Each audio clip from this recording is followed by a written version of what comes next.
ఈ తూములు చూసావా? చూసా. జలగంగ ప్రాజెక్టు త్వరలో శాంక్షన్ అవుతుందన్న నమ్మకంతో కాంట్రాక్ట్ తీసుకుని ₹1 కోటి ఖర్చుతో వీటిని ఇక్కడ కొని పడేశాను. పడేస్తే పడి ఉంటాయి కదా, దానికి ఏడుపు దేనికే? ఇప్పుడు ఆ ఉద్యోగంలో గనక మనం రాకపోతే ఈ తూముల తాలూకు కాంట్రాక్ట్ ఫైల్ మీద సంతకం చేయడు. సంతకం చేయకపోతే మనం ₹1 మునిగిపోతాం రా. అట్టగా అయితే ఆ ఇంజనీర్ గారి బ్యాటరీ ఈక్ చేయమంటావా? అలా చేయడానికి ప్రయత్నిస్తేనే మన వాళ్ళందరినీ స్టేషన్ లో మూయించేశాడు. ఎవరు తాలూకు మనుషులు? మా మనసులే. ఎవరు మీరు? మినిస్టర్ గారి తమ్ముణ్ణి. ఏ మినిస్టర్ గారి తమ్ముడు? ఏడగాదులే, ఢిల్లీలో పనిచేస్తా ఉన్నాడు.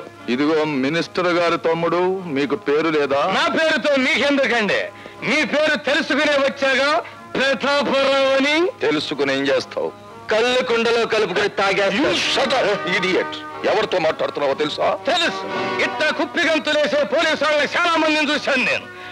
డబ్బుతో కొట్టానంటే దెబ్బగా దిగొస్తావు. దాసరే.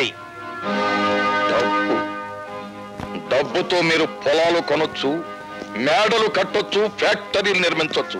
కానీ ఐపీఎస్ చిహ్నాన్ని కొనగల తాగుతున్న ధనవంతుడు ఇంకా పుట్టలేదు. పుట్టకపోవచ్చు, కానీ మీకు పుట్టగతులుండవు. పుట్టలో ఉన్న పాముల్ని బయటికి లాగి చలి చేవలకి ఎలా అందించాలో బాగా తెలిసిన నాకు నా పుట్టగతులు నాకు బాగా తెలుసు. గొడవద్దు. అన్నయ్య గారితో మాట్లాడి ఢిల్లీ లెవెల్లో తెలుద్దాం వీడి సంగతి. రండి. అంతే. రాఘవ, రాజా, రత్తయ్య, రంగయ్య అనే 4 ముద్దాయిలు చీఫ్ ఇంజనీర్ భానోజీరావు మీద దాడి చేశారని, అతన్ని కొట్టి హింసించి సంతకం చేయించుకోవడానికి ప్రయత్నం చేశారని నిరూపించబడినది.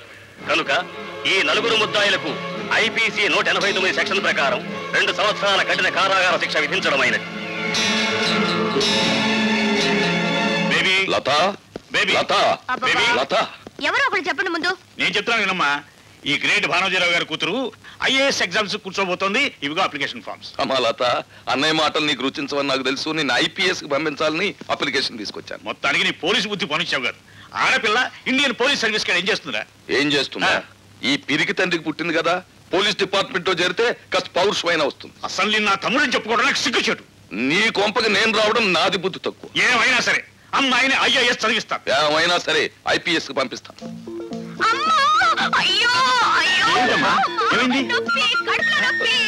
ఇప్పుడు దాకా బాగానే ఉన్నావు కదమ్మా.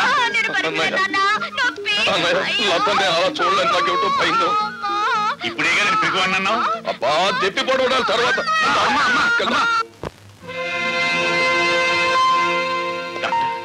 Don't worry, she will be all right. All right. సరే doctor, what is wrong with her? కొందరు ఆడవాళ్ళు పీరియడ్స్ వచ్చినప్పుడు హఠాత్తుగా కడుపులో నొప్పి వస్తుంది.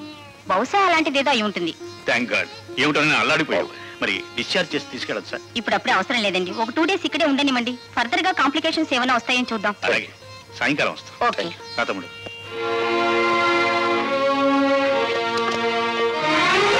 లత, ఏం జరిగింది లత? Please don't disturb. అదే ట్రబుల్ ఏమిటా అని. I say don't disturb. అంత స్ట్రాంగ్ కాబట్టి ఈ వెంట నాటకం. నాటకమా? అవును.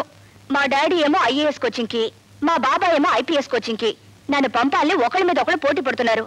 నేను వదలని రోజులు ఉండలేను కదా, అందుకే వాళ్ళిద్దరికి నామం పెట్టేసి నేను ఈ హాస్పిటల్లో జాయిన్ అయ్యాను. అమ్మా జానవే. నెల్లూరు నెరజానిని. టైం అయిపోతుంది, పదవెళ్తా పార్కి. మరి బెడ్ మీద స్నేహం చేసిన ధర్మానికి నాకు శిక్ష తప్పదు. తల్లి, నీ పెట్టులోంచి ఒక చీర తీసిన మహానుభావుడు, అది కట్టుకుని పడుకుంటాను. మరి మీరు నువ్వేం చెప్పదు, మేమేం చెయ్యాలి నీకే బాగా తెలుసు. వెళ్ళండి వెళ్ళండి. ఎన్నో రాత్రులొస్తాయి గాని రాది వెన్నెలమ్మా, ఎన్నో ముద్దులిస్తారు గాని లేది వేడి చెమ్మా.